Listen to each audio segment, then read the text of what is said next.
Boa tarde, meu nome é Ademário Brito, sou mestrando em Ciências e Tecnologias em Saúde. Hoje eu vou conversar com vocês um pouco sobre um artigo que fez toda a diferença em como hoje se vê o cuidado a pessoas com dependência química. Trata-se de um artigo da Psychopharmacology que fala sobre os efeitos de gênero e do processo de confinamento na questão da autoadministração de morfina pelos ratos. Esse é um artigo de 1978, ou seja, que já é antigo, mas que, como eu disse, revolucionou todo o entendimento sobre o cuidado a pessoas com dependência. Então, ele é um artigo de referência e que é de uma revista de um fator impacto de 3,5, ou seja, de uma revista de notório impacto científico. Durante muito tempo, acreditou-se que quem usasse algum tipo de droga continuaria usando-a até vir a falecer. Por que se acreditava nisso? Houve uma série de experimentos em que se colocavam ratos dentro de gaiolas e, nesse momento, se oferecia a eles água ou heroína. E o resultado é que esses ratos consumiam a heroína de forma compulsiva até morrer. A grande questão é, esse artigo que eu vou estar apresentando a vocês, e a grande questão que o artigo traz é: será que o problema era de fato a droga? Ou será que o problema era a gaiola? Era o método que era utilizado, que mantinha o rato isolado e que levava aquele uso compulsivo como única forma de prazer e que levava os ratos ao óbito. Para garantir a dependência nesses ratos, ele administrou durante 57 dias uma solução de morfina.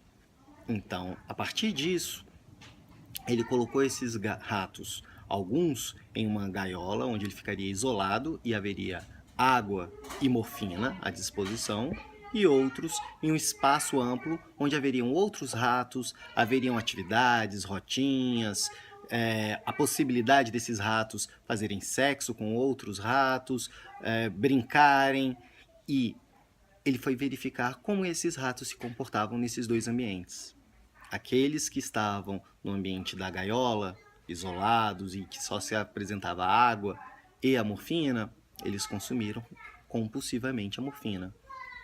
Todavia, aqueles que estavam em espaços onde a socialização e outros tipos de prazeres eram possíveis, o consumo deles foi significativamente inferior.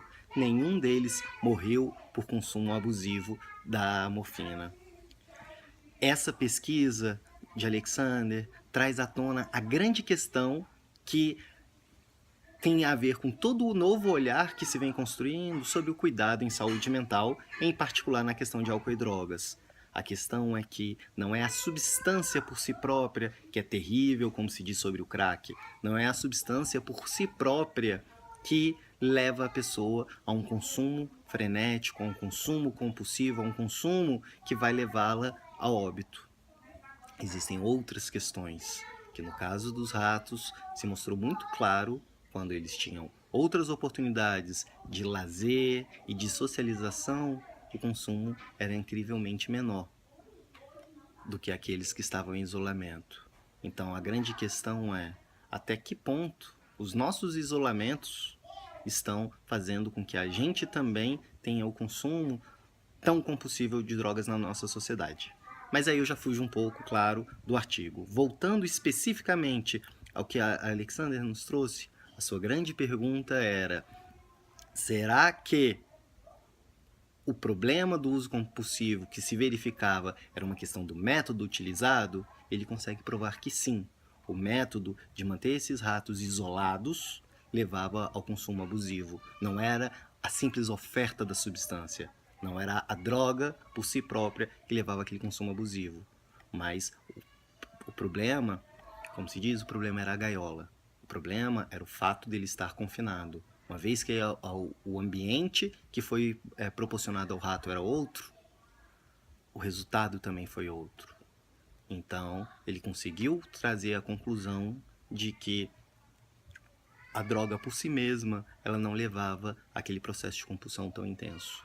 Mas outros fatores, como a não socialização, como a não disponibilização de outros prazeres possíveis. Muito obrigado.